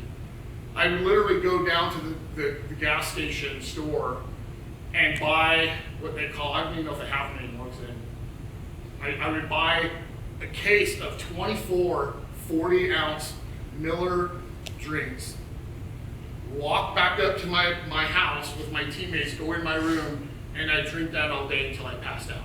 Wake up the next morning, I do the same thing. I did that for 3 months, but I actually had to do it on my crutches. And finally, one of my family members showed up and said, "What in the heck are you doing?" And of course, I was like, "Well, this is what happened to me. Wah, wah, wah, wonka, wonka, wonka." And they're like, "You're going to sit here and feel sorry for yourself, or you're going to do something about it?" I was like, "Well," they're like, "Well, what? What is your problem?" And that's what so many of us do, right? We face adversity, or we have adversity hit us, and we go straight into that victim mentality. Why is it happening to me? It's somebody else's fault. I didn't do it. Instead of saying, hey, you know what? Something really bad happened to me. What can I learn from this? And how can I grow from this and take that next step? Well, as you guys can guess, I did eventually do that. And when I got myself realigned with my purpose, and my purpose at that time was to change my stars and to make an Olympic team, and it didn't matter if it was in bobsled, track and field, badminton, men's pairs figure skating, it didn't matter. But I got myself realigned, stopped doing the drinking, and said, what can I learn from this experience and move on? Well, magically, somebody calls me up and they're like, hey, Billy, we know this guy, he does bobsled, and you're fast, you're strong, you're powerful. Now, mind you, for you athletes out there, I could run a 4.29 40, I could squat 620 pounds, I could bench 450 pounds, I had a 38-inch vertical for those guys who want to know. I can actually still do most of that at my age. But they're like, you're really, really good for this sport called bobsled. I'm like, what in the frick is bobsled? And they're like, you've not seen the movie Cool Runnings? I'm like, no. Who's seen Cool Runnings here? Some of you have. If some of you haven't, you gotta watch it. It's kind of stupid funny. But it's a bobsled movie about these Jamaicans that make the Olympic team, yada, yada, yada. So I was like, okay, well, cool. What is bobsled? And they showed me the movie Cool Runnings, and I was like, oh, that's kind of cool.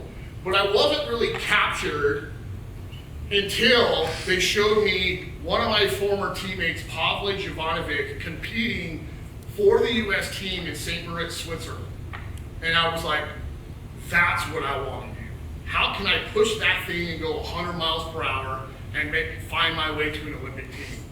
So I went and met with my teammates, and I say my teammates, it was my family at the time, my coaches, and I'm like, we got to do this. They're like, okay, well, what are the chances? The Olympics here in Salt Lake are a year and 3 months away. How are you going to expect to jump into a sport you've never done and have an opportunity to actually make the Olympics? And I said, I don't care. I said, my goal and my dream and my purpose was to make the Olympic team, like I mentioned before. It didn't matter if it was in bobsled, whatever, I didn't care. All we got to do is take the same mindset that we had over here in track and field, pick it up and go dump it in this bobsled bucket, and let's just go for it. What do we have to lose?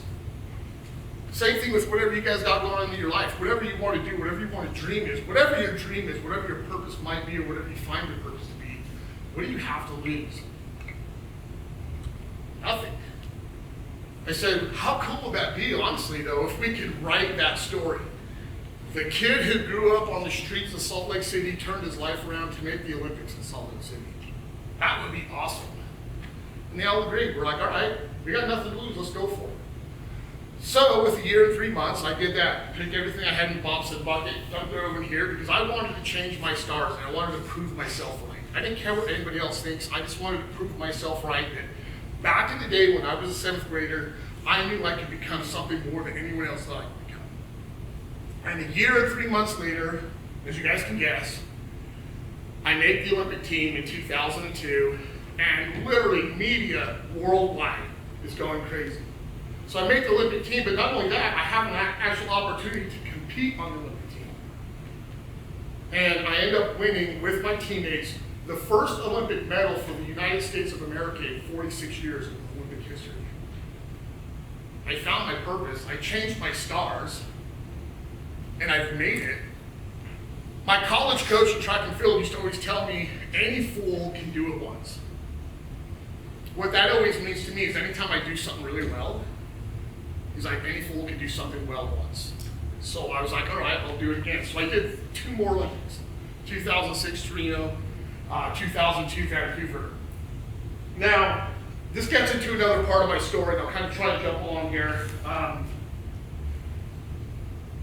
After I have accomplished changing my stars, finding my purpose, I was like, I'm done, I am tired.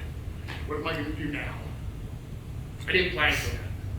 I didn't plan for what's going to happen after you accomplish and reach your stars. Well, I can tell you, when I retired in 2010, that set me on a path of absolute destruction. Because when I was told as a young kid, when you make the Olympic team, doors will open up to you. Same thing when you guys have probably seen that movie, if you build it, they will come. There's some truth to that, but the reality is you still got to work for it. You got to put the work in. It's not going to be handed to you. Nothing is ever going to be handed to you. And if it is, there's something really weird, unless you won the lottery. But so that set me on a really bad depression state that like no other.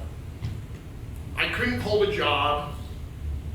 I lost the relationship with both my son and my daughter. My wife at the time got divorced, lost everything. I just came off of a great career, winning an Olympic medal and going to 3 Olympics. And I came home to absolute destruction. Started drinking more, had 3 DUIs, had 2 aggravated assaults with a deadly weapon, jail, in and out of jail, in trouble with the law all the time. You name it. Again, I went from accomplishing my dreams and changing my stars back to that same damn kid that was always getting in trouble. Because I hadn't planned on what I was supposed to do after I actually accomplished that goal. So one of my coaches used to tell me also, plan your race and race your plan. Which basically means come up with a game plan, and when it's time to execute it exactly how you plan it. Now, after my retirement, and I fell into that depressive state. In 2016, my depression and my anxiety and all that stuff and my drinking, along with, and I'm very vulnerable, so I'm gonna just throw it out there for you guys. I was drinking, I was taking antidepressant medications, I was taking pain pills, I was taking whatever drugs that somebody would throw to me just to subside the pain. I didn't care. That included, I didn't even care. Somebody, I'd go to a party and I'd be drinking, they'd be like, hey, Billy, you try this. I was like, okay, whatever. So I was going down the wrong path, and in 2016 it led to it. This is probably only the second time I've talked about this. One of two of my suicide attempts. The second one that I'm talking to you about right now was pretty solid. The doctor, the next day when I was able to come to you, told me, he's like, I don't know how you're even alive. You lost literally 75% of your blood. Which, how much do you need to you can't typically survive when you've lost 75% of your blood. So again, I just want to draw you guys a picture that, post my Olympic career, when everything should have been great and I should have capitalized on all that, I fell back into a negative space on a major way. And eventually, I got to a point after the suicide, all that stuff, I was living in Ogden by myself, 2 cats and a puppy, isolated, no friends. Well, I did have friends, but they were my friends that always were my friends if I was spending money, drinking, partying, doing drugs, and all that stuff. And a friend of mine said, hey, I have this guy that I want you to talk to. Funny enough, I actually talked to the same guy today. And he's like doing this mentoring program. Would you be interested in talking to him about it? And I'm like, that life coaching stuff is for the birds. It's so stupid. But I'll give it a shot. I was in a position where I had nothing, no other options and no other choices. My other choice, the negative side, was if I didn't go and follow and be a part of that meeting, I was literally going to go and try and kill myself again. That's how bad I had fallen back into. So I go and I meet with this guy, and our first conversation, the group is called TMIC, which is called the Most Important Conversation. Funny enough, I just talked to the same guy today. We are partnering with CEO Space International to provide high-level coaching and consulting for some of the things that they do. But the first conversation we had is, he says, do you, Billy, he's like, I don't know anything about you, other than you're Olympian, you're a silver medalist. He's like, but do you lead a life by design or do you lead a life by default? I was like, kind of interesting question. I don't know what the heck you're talking about.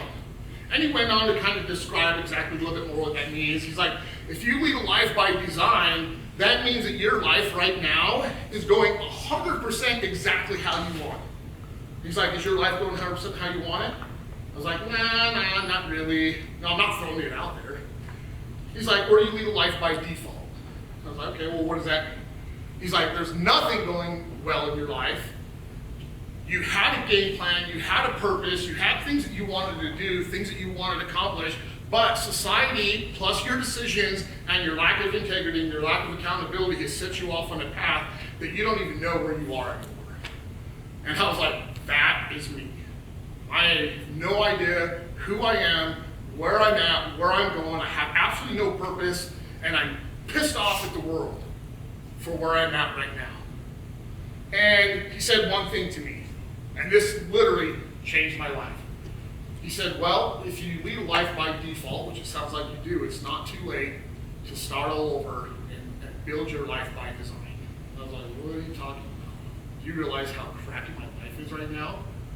He said, yeah, I hear you. He said, but all we need to do is take whatever you got going on in your life, things, people, situations that don't serve your purpose, and start decluttering all that stuff and all that chaos out of your life. So I do a lot of high-level coaching and consulting. We were talking earlier, I'm a managing partner of 2 global technology companies. I have my own coaching and consulting firm, a whole bunch of really cool accolades, but he was just like, we can declutter all that stuff. Just get rid of all that stuff and start all over and rebuild your life by design. I'm like, dude, I'm like 47. You want me to start over right now? 47? He's like, what's your other option? I was like, you're right. So I was continuing to join all the meetings, and there was a whole lot of other stuff that I was going to have a whole bunch of stuff I was going to actually have you guys pick out of here, because I'm a huge fan of literally leading a life by design. And everyone here has an opportunity. Do you lead a life by design? Does anybody else here feel like we lead a life 100% by design? Yeah? I would say in most cases, a high 90% of most people do not. There's always something in their life that is going on that's very chaotic that they're holding back from. But I decided to take a chance on this guy because I had no options, and decided to start decluttering everything in my life. That included everything. Got rid of my townhome I lived in, got rid of my 2 cats, got rid of my dog, sold all my furniture, moved away from Ogden, moved away from all my friends. That funny, you know what's really funny? When you make a positive change in your life, figure out who your friends are that are still sticking around. Things will change really quick. And I moved to Salt Lake. Funny enough, I moved around and started to hang out with more high-level executive business and life coaches. And from that point on, my life changed dramatically. Again, I went from this kid who had absolutely no hopes, should have been doing something because of the Olympics, lost everything, to re-surrounding myself and re-finding my purpose and who I was. Because when I retired as an athlete, that was my identity. I didn't know anything else other than I'm the Olympian, I'm an Olympic silver medalist, that's how everybody knows me, that's my brand, blah, blah, blah. And then when I went through this TMIC group, the most important conversation, and realized that I could start all over and restructure my life's architecture exactly how I wanted to, at first, honestly, I thought it was a bunch of BS. And it took a lot of hard work, but I constantly had to do what they call, do we have any military people in here? Any? No? So one of the phrases that I learned is doing an AAR, which is called an after action review. So I would do after action reviews daily. What did I do today? What did I not do really well? What could I have done better? What people do I need to keep including in my life? Which ones do I need to freaking ixnay out of my life? You know, whatever. And I literally have journals. So I literally have probably thousands of notes, and that's why we're gonna do this again, because I want to do this part. I was literally gonna have you guys say, between my phone, this, say, hey, I want you guys to literally pick out, you know, I want you to pick your phone, page 1, kind of like Bible, whatever, chapter 37, and just read it to me. And the reason I was going to do that is to show you guys that I lead a life 100% by design today. I have a great relationship, and a freaking amazing relationship. And you guys will know it. When you know it, you know it.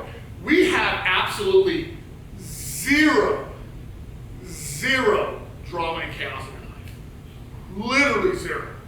But she's a Cancer and I'm also a Cancer, and we're like literally twins. It's weird. When you date yourself, it is weird. When she does something that I like kind of get annoyed at, I'm like, dude, I'm telling myself, like, that's what you would do. Just chill out. But I've got a great relationship with my son. I've got a great businesses, great business partners. I was telling her last night, I actually want for nothing right now. Because I worked so hard to rebuild my life by design, that's what I wanted to do. I wanted to be a role model to others. And a lot of people will ask, and maybe you guys get asked this too, why do you come and talk to people about your life? It's because I realize that the more service I give to others, the more benefits I get back. Literally daily. We went on a trip 2 weeks ago to Hawaii, and I turned down a speaking event for $10,000, $15,000. Because why? Because I couldn't. Like, how many of you, if somebody called you right now and said, hey, we want you to come speak on stage for 45 minutes, we're flying you to the Dominican Republic, you're going to stay in a 5-diamond hotel, we're taking care of everything, and we're going to pay you $10,000. Would you say yeah? Yeah, most people would. But I'm fortunate enough and blessed enough to be in a space that I found my purpose. And it took me, again, a long time, and it didn't really happen until about 2018. And my purpose, I have what I call my pillars of focus, of things that I will only focus on, things that I'll only join, nonprofits, my technology companies, speaking, coaching, and consulting. If anything falls outside of that, I just don't do it. Because I'm the type of person, and I don't know if you guys are like this, when an opportunity comes, I normally am like, yeah, I'll do it, but then I spread myself too thin. So, how is it though, a kid like me growing up on the streets of Salt Lake City, drug addicted parents, 17 foster homes, gangbang, did drug and alcohol myself, how do I go from that to where I'm at today? And again, it goes back, like you are gonna have your trials and errors in life. That's gonna happen and there's nothing you can do about it.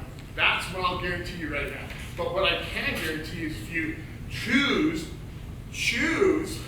to live a life by design and choose to learn from mistakes, situations, and choose not to allow them to defeat you, there's nothing that you cannot do on this life.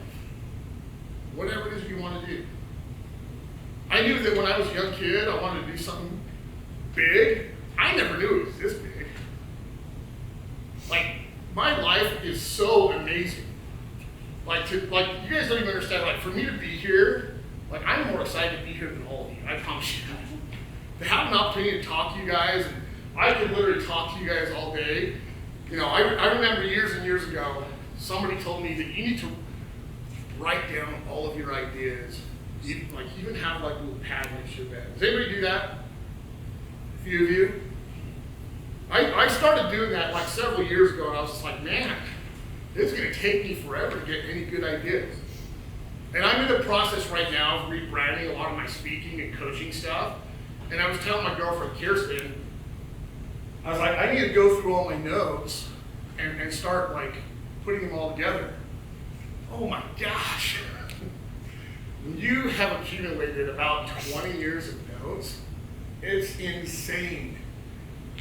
But it's also a blessing because I have so much information, experiences, education that I can share with people and help them overcome whatever it is they go in life. I get to coach people on a daily basis. Every day I get somebody who calls me. I have a few different platforms that I work on, and random stuff. I had 2 people call me yesterday. Hey, I have an issue with self-confidence at work. Cool, let's talk about it. And it's interesting enough, I've got, again, this great support crew with Kirsten, and she's like, I get off the phone, she's like, I love listening to you talk. I'm like, why? She's like, you're just a real person.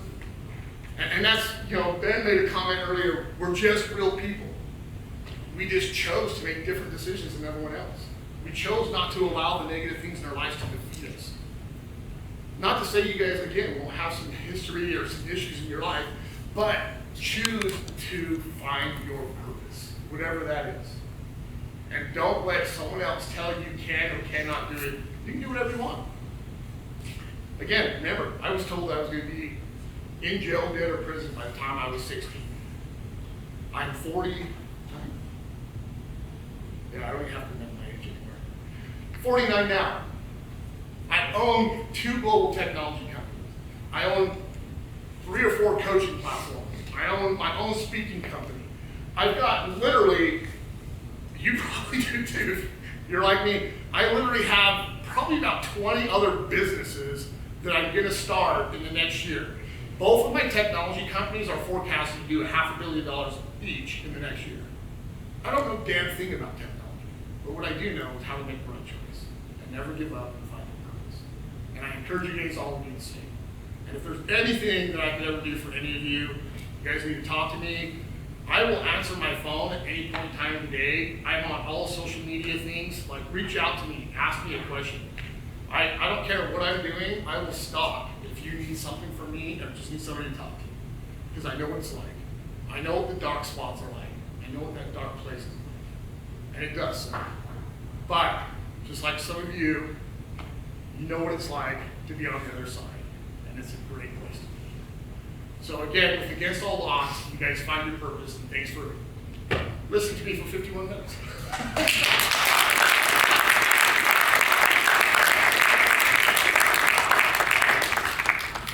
Thank you so much, Bill.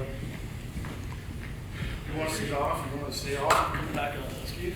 We have actually, let me put this thing on the front. 1, 2, 1, 2. You got a Q&A? Well, we're running out of time, but I do wanna.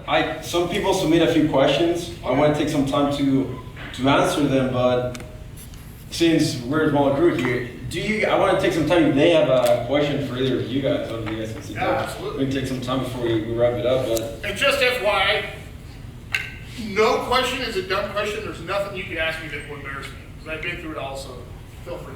I have a few questions that I want to talk about. Except for you. Okay. I have a few questions that I want to talk about, but I'm gonna let you guys think about a question and then we'll answer it. But I wanna bring this one.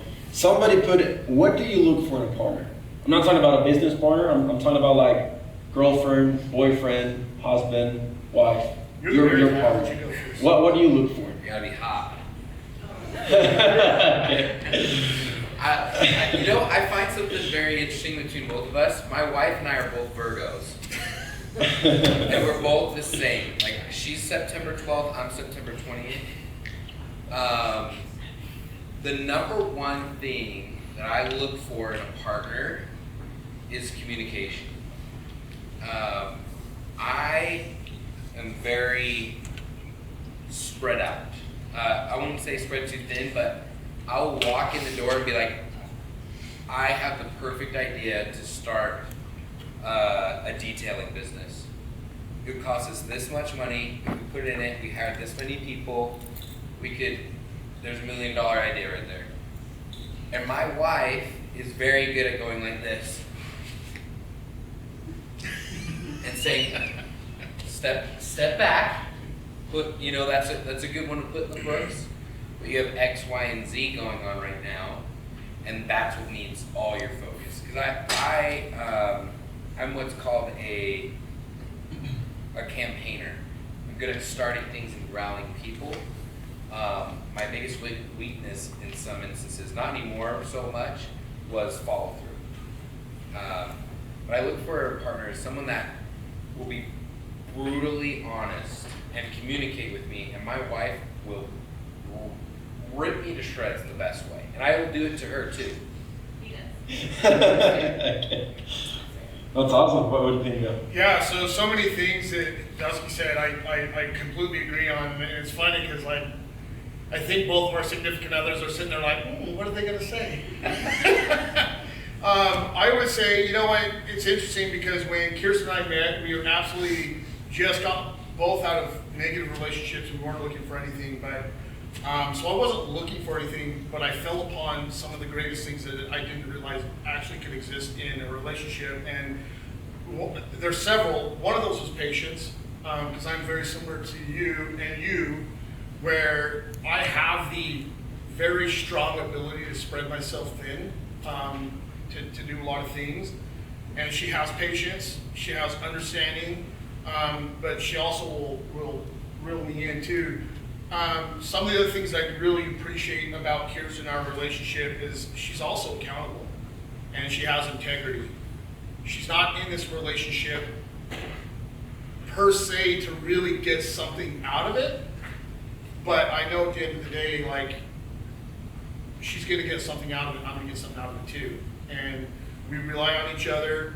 I would say our number one, and you're more than happy to agree or disagree with me, Dave, like he was talking about, is our communication. I am the guy who likes to try and figure stuff out on my own. That's what's also led me to a lot of bad situations that I talked about earlier.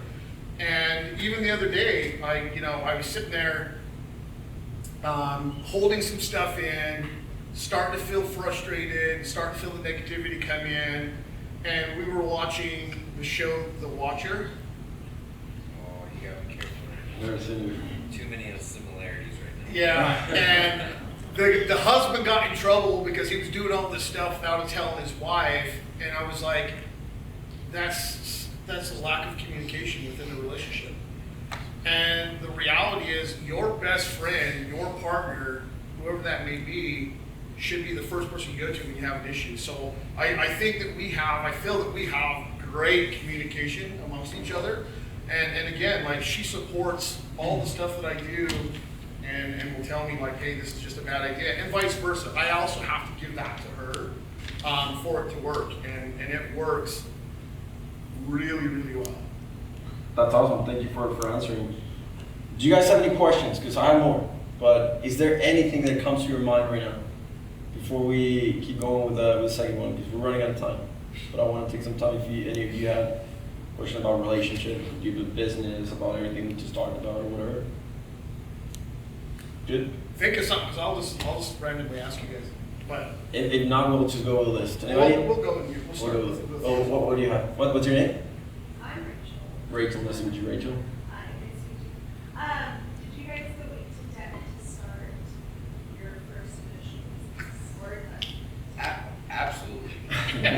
Well, you know what? There's nothing better than just putting your own back to the wall. Yeah. And when you go into debt, and okay, I'm not a financial advisor, so don't. But I'm saying, when you believe in something and you bet on you will always win. If you bet on others, that's when you're taking the real risk. So I would go into debt betting on myself. There was times where I'd be in $100,000 in debt, and I knew that I could make it up because I bet on myself. Yeah, I would totally agree. I've had several businesses that I've lost a lot of money in, but at the same time, now in the consulting space that I'm in, I realize that if I don't invest in myself and my own ideas, who else is going to invest in it, right? And you're in that space too, you know, I go to a lot of investment events. We sponsored Silicon Slopes the last 2 years, and I hear these conversations all the time where all these people are like, oh, I just got to go get somebody to give me some money. I just got to get somebody to give me some money. Well, how much of your own money have you put into your own business? Well, why would I do that? And there is a algorithm to all this, but at the same time, like, if you're not investing in yourself, I don't want to invest in you. And sometimes that comes with loss. But money, you know, it's funny, like, Kirsten's really good at this. She's like, money's just money, right? And, you know, if you truly believe in yourself and truly believe in what you're doing, you know, it'll eventually work out. It might not work out the first time. I trained for 3 or 4 Olympics before I made my first Olympics. And not only did I have to invest a lot of money and time, family and friends also have to invest a lot of money and time before that actually happened. So it's one of those topics too, especially if you're in a situation where your business partner is also your significant other. That can be a fine line too, but it all then goes back to one of the 2 most important things we talk about is the open communication between the 2 of you. Okay, I love it. Is there anyone else before we keep moving with the list? Yes. Who do you got? Sienna? What do you have? I just have a question. At your point of your life when you decided that you were going to completely start over, what was kind of like, were you financially okay to be like, okay, I can start over? Like you said, completely move, new job, I assume, all that, or were you kind of in the tough spot where you're like, all right, I'm literally just going to gamble, I'm going to start over, or I'm going to, take the dark side? Is that for me? Mm-hmm. Sorry. I assumed it was. So I think the advantage I have is because of where I came from. Again, I always talk about turning negative situations into positives. I came from the worst possible situation that you could have come from. Not having food, not having anything.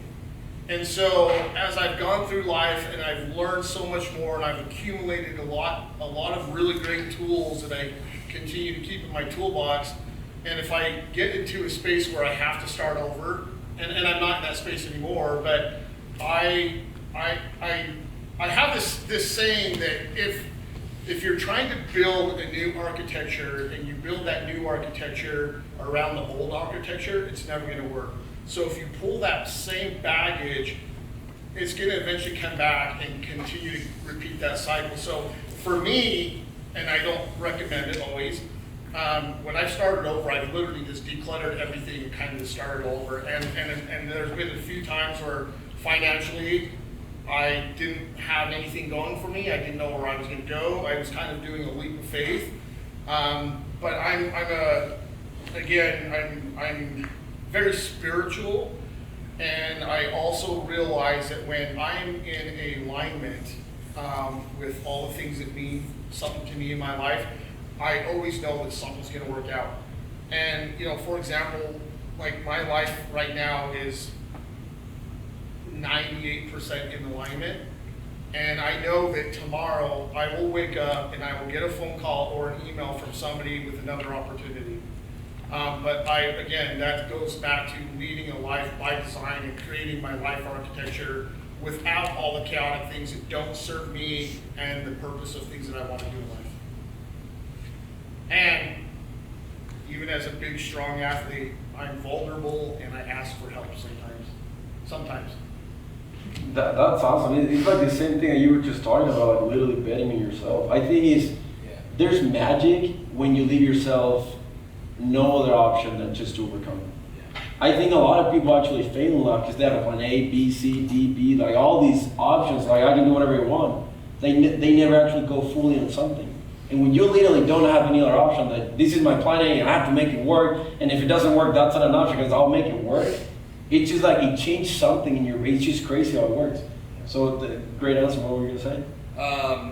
Kind of go along the line of your question. So in that whole story of my life, I've actually been married and divorced before I found Lindsay, and quit my job at Pepsi. Had $0 to my name. Moved from Ogden, where I was living, and moved down here. If you're not happy, it doesn't matter where your finances are, you'll never be happy.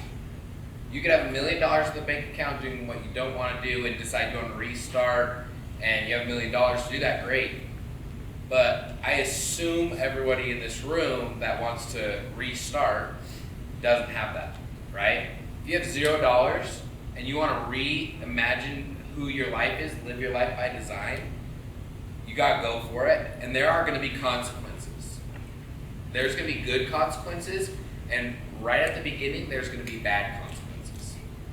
And we got to see how tough you are and if you really want it. That's what life is about. And I went from, I had 6 figures, but I was living life in debt, way above my means, being really dumb. So when that all cut off, I had no money. I slept on an air mattress with my dad, like, not with my dad, that was in his apartment. He's a great cook, but in his apartment for a couple of months, for just to try to get somewhere. But my dad believed in me. I prayed that I would have enough money for gas. When we started dating, I drove a van that was unsafe. It was a van, like a minivan, because I got it for free from my uncle, because he was like, there's no way it's gonna start. I had mechanic skills, got it to start, and then prayed that it would get me wherever I wanted. Everyone in here has skills of some sort that they can decide to go back to ground zero and rewrite, because sometimes you write the book and you get to after chapter 6 and you say, it's a terrible book, time to restart. And there's no shame in doing that, no matter your financial stability. Love it. I want to continue if we can. Yeah. I always have this saying, and I didn't fully communicate it to you guys early on, but I talk about plan your race your plan. But part of that is also be prepared for the unknowns, because the unknowns in life will derail you. And if you don't prepare for those mentally, you don't have to know exactly what those moments will be, but be prepared that there might be opportunities that are going to come up and smack you in the face. Whatever it is that you do in life, it is a journey. there is no instant gratification, even though with the world of technology, and I am in the technology space, that there is no instant gratification. Life is a journey. And the thing is, like the younger generation, it is what it is. With technology and the iPhones and social media, we all want that instant gratification.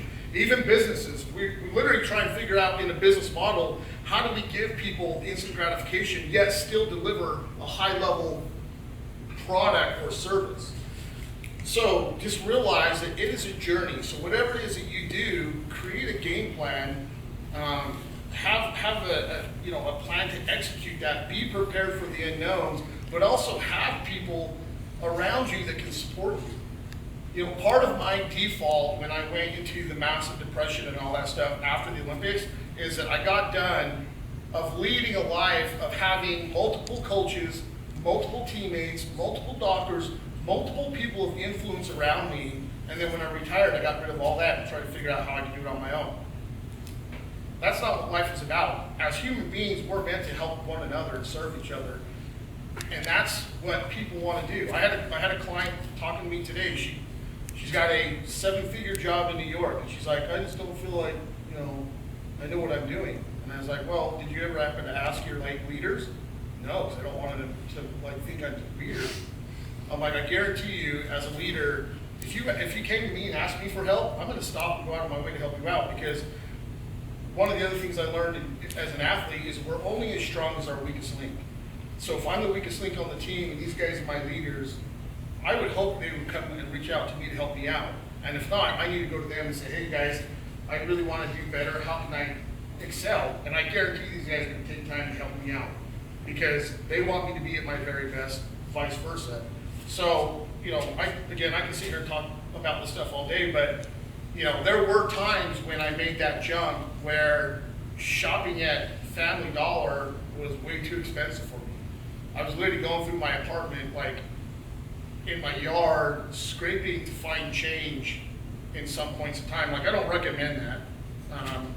But I was in a situation where I didn't have those people to rely on at the time, and I just wasn't willing to ask for help. So, there's a right way and there's a wrong way to do it. And I assure you, the right way is much easier than the wrong way. And for some of us, it took me a while to lose my ego and become vulnerable and ask for help. And that didn't actually happen until I came out about my suicide and depression. But I just realized that human beings are made to help one another. And this is what 20U is all about. How do we help support each other? As an athlete, I again competed at the highest level, and I get people always asking me wasn't the Germans, didn't you hate them? I'm like, no, actually, we'd actually meet on a regular basis and talk about, what are you doing to be the very best? What are you doing? And people are in the business world, it's so opposite. They're like, what? Why would you do that? And because at the end of the day, I want Ben to be his very best, and I want him to be the very best, because when I compete against them and beat them, I want to know they're their very best, period. So, it goes back to rely on the people and the resources around you. There's 8 billion people on this planet. And I assure you, there's a lot of them who've already been through whatever it is that you want to accomplish, or some of the negative stuff you've gone through. So don't try to do it on your own. There's so many of us around who want to help. Okay, sorry. No, you're good. I love it. I would love to keep going with these, but I think we're out of time. So thank you, both of you. Let's finish giving a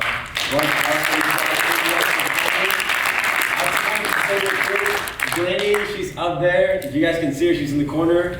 She was behind all of this as well, helping us out. And again, all the money that we've been, from tickets and everything, we're donating to a nonprofit that she loves to run. She loves helping students to afford tuition. Students that can't afford tuition, books, rent, food. So yeah, you guys came here, got a lot of value from them, plus you're giving away and you're helping other people. So thank you as well. Thank you for coming. We're gonna do this more in the next months and stuff like that, but that's it. Yeah, thank you guys. Yeah, next time, bring some of you guys think that they can learn something from this. Yes. And help out, and that's what a movement's all about, right? And we're just starting. I said again, mark my words, this thing's gonna get big because we'll make it big. And that's it. There's no plan B, so thank you. Thank you. Thank you.